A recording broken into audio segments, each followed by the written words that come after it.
Good morning, students. Today we will continue our previous class. In previous class, we have completed the behavioral therapy or behavior therapy in Hindi. So today we will discuss behavioral therapy in English. This is Dr. Ana Mujib, Marwadi College, Ranchi, Department of Psychology. आज हम लोग behaviour therapy को अंग्रेज़ी में जानेंगे. अंग्रेज़ी में हम लोग इस पर चर्चा करेंगे. Behaviour therapies postulate that psychological distress arises because of faulty behavior patterns or thought patterns. It is therefore focused on the behavior and thoughts of the client in the present. The past is relevant only to the extent of understanding the origins of the faulty behavior and thought patterns. The past is not activated or relieved. Only the faulty patterns are corrected in the present. यहाँ पे क्या है कि हम लोग जो faulty behavior का therapy करते हैं वो प्रेजेंट का करते हैं, पास्ट को देखते हुए. Behavior therapy consists of a large set of specific techniques and interventions. It is not a unified theory which is applied irrespective of the clinical diagnosis or the symptoms present. यहाँ क्या है कि behaviour therapy जो है वो अकेली एक therapy नहीं है, लार्ज नंबर पर इसके द्वारा ट्रीटमेंट किया जाता है. There are two features of behavioral therapy. Number 1 is method of treatments and number 2 behavioral techniques. And now number 1 method of treatments. इसमें हम लोग देखेंगे कि कितने स्टेप्स में 5 स्टेप्स हैं जिसके द्वारा हम लोग ट्रीटमेंट करते हैं. Number A analysis of behaviour patterns, B anticipation of faulty learning, C. Factors that maintain or continue faulty behavior. D. Malfunctioning factors or cause distress. 5th, maintaining factors are used to persistence. The client with psychological distress or with physical symptoms which cannot be attributed to physical disease is interviewed with a view to analyze her or his behavior patterns. Behavioral analysis is conducted to find malfunctioning behaviors, the antecedents of faulty learning, and the factors that maintain or continue faulty learning. Malfunctioning behaviors are those behaviors which cause distress to the client.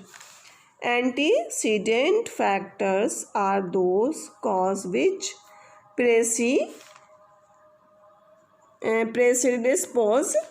the person to indulge in that behavior. Maintaining factors are those factors which lead to the persistence of the faulty behavior. An example would be a young person who has acquired the malfunctioning behavior of smoking and seeks helps to get rid of smoking.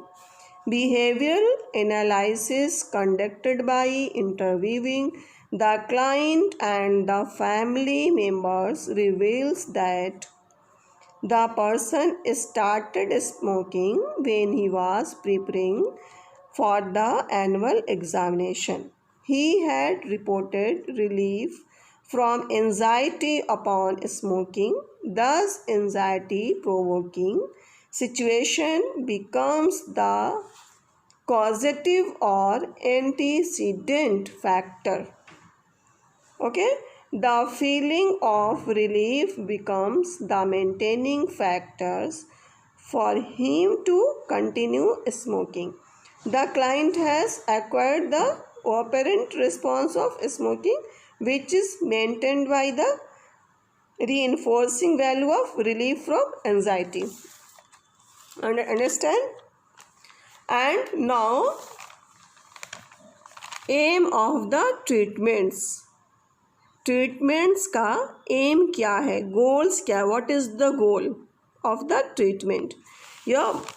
The aim of the treatment is to extinguish or climate the faulty behavior and then substitute them with adaptive behavior pattern. The therapist does this through establishing antecedent operations and consequent operations. दो तरह का ये steps उठाते हैं, एक है antecedent operations का और दूसरा क्या है, कॉन्सिक्वेंट ऑपरेशंस. अब हम लोग देखते हैं कि what is antecedent operations and then what is consequent operations. Antecedent operations control behavior by changing something that precedes such a behavior. The change can be done by increasing or decreasing the reinforcing value of a particular consequence. This is called establishing operations.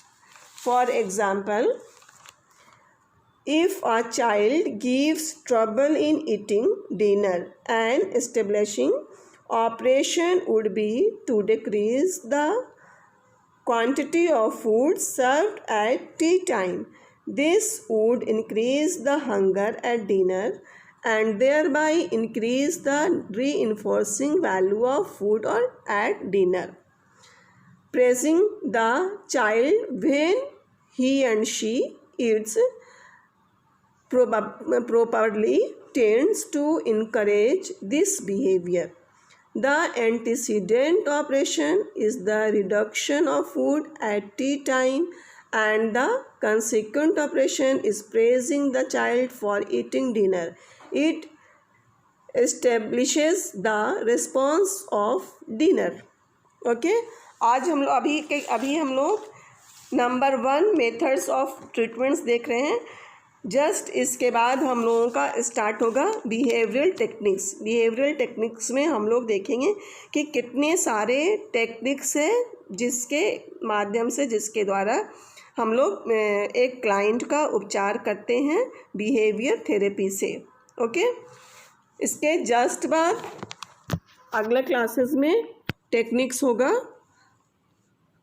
अभी आप लोगों ने methods of treatments देखा. For example में हम लोगों ने क्या देखा, एंटीसीडेंट और ऑपरेशंस एंड कॉन्सिक्वेंट ऑपरेशंस में कि एक समय में जब बच्चे को रात में खाना दिया जाता है और वो खाना नहीं खाता है, तो जब इसके कॉज को मालूम किया जाता है तो पता होता है कि उसने शाम में कुछ खा लिया था जिसकी वजह से उसे भूख नहीं लगी थी. लेकिन दूसरे कंडीशन में कॉन्सिक्वेंट ऑपरेशंस में हम लोग क्या देखते हैं कि शाम के टाइम में बच्चे को भूखा रखा जाता है और रात के टाइम में जब उसको डिनर दिया जाता है तब देखा जाता है कि उसे भूख लगी होती है और वो फुलफ़िल कर लेता है, पूरी तरह से अपने खाना अपना डिनर कर लेता है. उसके बाद थेरेपिस्ट ने उसको कुछ रिवार्ड्स देते हैं, रीइंफोर्सिंग वैल्यूज़ को बताते हैं, कुछ टॉफ़ी चॉकलेट कुछ भी देते हैं. तब देखते हैं कि बच्चा और खुश होता है और उस काम को और अच्छे ढंग से करने की कोशिश करता है. उसे खुशी होती है कि इस चीज़ को करने के बाद हमें ये मिलता है. जैसे खाने के बाद टॉफ़ी दी गई तब वो समझने लगता है कि अगर हम इसी तरह खाना खाएंगे तो मुझे और टॉफ़ी मिलेगी और टॉयज़ मिलेगा. इस तरह से ये antecedent operations and consequent operations हुआ. That's all. Thank you.